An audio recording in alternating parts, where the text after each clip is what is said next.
ನಮಸ್ತೆ ಸ್ನೇಹಿತರೆ, ನನ್ನ ಹೆಸರು ಪಲ್ಲವಿ ಹೆಗಡೆ ಅಂತ. ನಾವಿವತ್ತು ಬ್ಯಾಕಲ್ಲಿ ಈ ಥರದೊಂದು ಡಿಸೈನನ್ನು ಪ್ಯಾಚ್ ವರ್ಕ್ ಹೇಗೆ ಮಾಡೋದು ಅಂತ ತೋರಿಸ್ಕೊಡ್ತೀನಿ.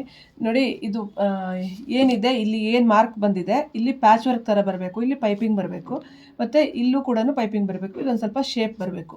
ಅದಕ್ಕೆ ನಾನಿಲ್ಲಿ ನೋಡಿ ಬ್ಯಾಕ್ ಸೈಡ್ ಕಟ್ ಮಾಡಿ ಪೇಪರ್ ಕಟ್ಟಿಂಗ್ ಮಾಡಿ ಇಟ್ಕೊಂಡಿದ್ದೀನಿ. ನಿಮಗೆ ಡಿಟೇಲ್ಡ್ ಕಟ್ಟಿಂಗ್ ಬೇಕು ಅಂದರೆ ನೀವು ನನಗೆ ಕಮೆಂಟ್ ಮಾಡಿ, ನಾನು ನಿಮಗೆ ಕೊಡ್ತೀನಿ. ನೋಡಿ, ಈ ಥರ ಇದೇನು ಬ್ಯಾಕ್ ಸೈಡ್ ಇದೆಯೋ ನಾವು ಈ ಥರ ಕಟ್ಟಿಂಗ್ ಮಾಡಿ ಇಟ್ಕೊಂಡಿದ್ದೀವಿ. ನೋಡಿ, ಒಂದು ಪೇಪರ್ನಲ್ಲಿ, ಒಂದು ನ್ಯೂಸ್ ಪೇಪರ್ ಅಥವಾ ಯಾವುದೇ ಒಂದು ಪೇಪರಲ್ಲಿ ಕಟ್ಟಿಂಗ್ ಮಾಡ್ಕೋಬೋದು. ನೋಡಿ, ಈ ಥರ ಪೇಪರ್ ಕಟ್ಟಿಂಗ್ ಮಾಡಿ ಇಟ್ಕೊಂಡಿದ್ದೀನಿ. ಈಗ ನಮಗೆ ಈ ಪ್ಲೇಸಲ್ಲಿ ಮಾರ್ಜಿನ್ ಬೇಕಾಗಿರುತ್ತೆ, ಇಲ್ಲಿಂದ ಪೈಪಿಂಗ್ ಬರುತ್ತೆ. ಸೊ ನಾವು ಇಲ್ಲಿ ಮಾರ್ಜಿನ್ ಬಿಡೋ ಅವಶ್ಯಕತೆ ಇಲ್ಲ, ತಾನಾಗೆ ನೆಕ್ ಶೇಪ್ ಆಗಿರೋದ್ರಿಂದ ಬಂದುಬಿಡುತ್ತೆ. ಈ ಪ್ಲೇಸ್ನಲ್ಲಿ ನಾನು ಏನು ಮಾರ್ಕ್ ಹಾಕಿದ್ದೀನೋ ನೋಡಿ, ಇಲ್ಲಿ ಈ ಮಾರ್ಕ್ ಹಾಕೋದಲ್ಲಿ ನಮಗೆ ಮಾರ್ಜಿನ್ ಬೇಕಾಗಿರುತ್ತೆ. ಈ ಮಾರ್ಜಿನ್ ಬೇಕಾದಲ್ಲಿ ನಾವು ಇದನ್ನು ಹೀಗೆ, ಇಲ್ಲೂ ಮಾರ್ಜಿನ್ ಬೇಕು ಮತ್ತು ಇಲ್ಲೂ ಮಾರ್ಜಿನ್ ಬೇಕಾಗಿರುತ್ತೆ. ಅದನ್ನು ನಾವು ಹೀಗೆ ಅಟ್ಯಾಚ್ ಮಾಡಿ ಬರೋ ಥರ ಬಟ್ಟೆನಲ್ಲಿ ಕಟ್ಟಿಂಗ್ ಮಾಡ್ಕೊಳ್ಬೇಕಾಗತ್ತೆ. ಇದು ಈ ರೀತಿ ಇಲ್ಲಿ ಪೈಪಿಂಗ್ ಬರುವಂಥದ್ದು. ನೋಡಿ, ಹೀಗೆ ಒಂದು ಲೈನಿಂಗ್ ಕ್ಲಾತನ್ನು ನಾನು ತಗೊಂಡಿದ್ದೀನಿ. ಈ ಥರ ಒಂದು ಲೈನಿಂಗ್ ಕ್ಲಾತ್ ತೊಗೊಂಡು, ಈಗ ನಮಗೆ ಡಬಲ್ ಸೈಡೆಡಲ್ಲಿ ಒಂದೇ ಥರ ಬೇಡ, ಯಾಕಂದರೆ ಲೆಫ್ಟಲ್ಲಿ ಒಂದು ಥರ ಇದೆ, ರೈಟಲ್ಲಿ ಒಂದು ಥರ ಇದೆ ನಮಗೆ ಡಿಸೈನ್ ಬೇಕಾಗಿರೋದು. ಇದನ್ನು ಕನ್ಫ್ಯೂಸ್ ಮಾಡ್ಕೊಳ್ಬಾರ್ದು. ನೋಡಿ, ಲೆಫ್ಟಲ್ಲಿ ಒಂಥರ ಬೇಕು, ರೈಟಲ್ಲಿ ಒಂಥರ ಬೇಕು. ಇವಾಗ ನಾವು ಡಬಲ್ ಸೈಡೆಡಲ್ಲಿ ಹೀಗೆ ತಗೊಳ್ಳೋವಂಥ ಅವಶ್ಯಕತೆ ಇಲ್ಲ, ಡಬಲ್ ಸೈಡೆಡಲ್ಲಿ ತೊಗೊಳ್ಬಾರ್ದು. ಹೀಗೇನಿರುತ್ತಲ್ವ, ಇದು ನಮಗೆ ಬ್ಯಾಕಲ್ಲಿ ಬೇಕಾಗುವಂಥ ಬಟ್ಟೆ ಪೀಸು. ಇದನ್ನು ನಾವೇನು ಮಾಡಬೇಕು ಅಂದರೆ, ಈ ರೀತಿ ತಗೊಂಡು ಲೆಫ್ಟಿಗೊಂಥರ ಹಾಗೆ ರೈಟಿಗೊಂಥರ ನಾವು ಮಾರ್ಕ್ ಹಾಕ್ಕೊಳ್ಬೇಕು. ಈ ಥರ ಇಲ್ಲಿಂದ ನಮಗೆ ನಾರ್ಮಲ್ ಆಗಬೇಕು, ನಮ್ದು ಏನು ಕಟ್ಟಿಂಗ್ ಇದೆಯೋ ಆ ಥರ ಬೇಕಾಗಿರುತ್ತೆ.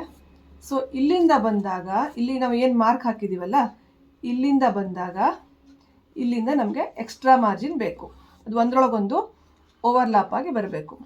ಅದು ಹೇಗಪ್ಪ ಅಂತಂದರೆ, ನಮಗೆ ಇಲ್ಲಿ ಪೈಪಿಂಗಿಗೆ ಒಂದು ಸ್ವಲ್ಪ ಬೇಕು, ಆ ಕಡೆಗೆ ಒಂದು ಸ್ವಲ್ಪ ಎಕ್ಸ್ಟ್ರಾ ಮಾರ್ಜಿನ್ ಬೇಕಾಗುತ್ತೆ.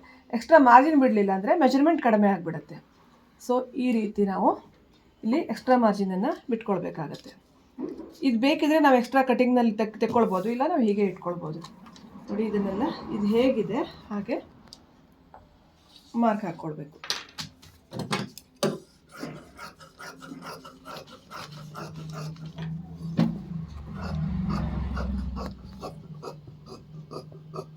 ಈ ಥರ ಹೋಗ್ತಾ ಹೋಗ್ತಾ ನಮಗಿಲ್ಲಿ ಸೀದಾ ಬೇಕಾಗುವಂಥದ್ದು.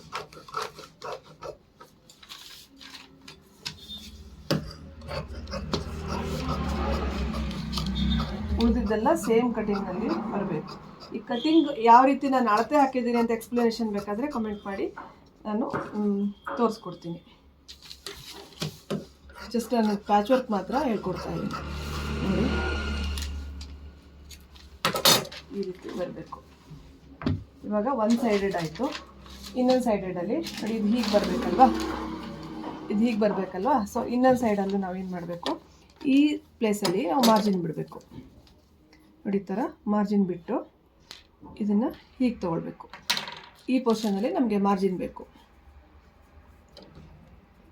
ಅದಕ್ಕೋಸ್ಕರನೇ ನಾವು ಪೇಪರ್ ಕಟ್ಟಿಂಗ್ ಮಾಡುವಂಥದ್ದು, ಮಾರ್ಜಿನ್ ಬಿಡೋದಕ್ಕೋಸ್ಕರ.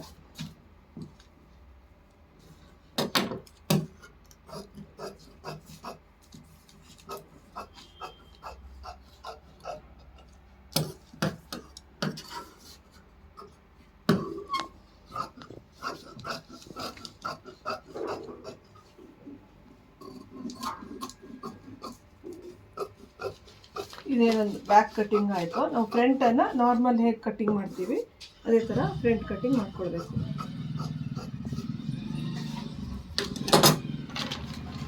ನೋಡಿ, ಈ ಥರ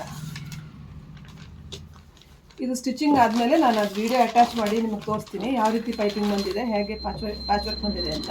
ಪ್ಯಾಚ್ ವರ್ಕಿಗೆ ಪೈಪಿಂಗ್ ಕೊಡೋದು ಇದು. ನೋಡಿ, ಇದು ನಾರ್ಮಲ್ ಪೈಪಿಂಗ್ ಹೀಗೆ ಕೊಡ್ತೀವಿ, ಇದನ್ನು ನಾವು ಕಟ್ಟಿಂಗ್ ಮಾಡಿದ್ದೀವಿ ಪೇಪರ್ ಅಂತ. ಪೇಪರ್ ಕಟ್ಟಿಂಗ್ ಮಾಡಿ ಪ್ಯಾಚ್ ವರ್ಕಿಗೆ ಪೈಪಿಂಗ್ ಕೊಡ್ತಾ ಇರೋದು. ವಿಡಿಯೋ ಅಟ್ಯಾಚ್ ಮಾಡಿ ತೋರಿಸ್ತೀನಿ ಫ್ರೆಂಡ್ಸ್. Thank you.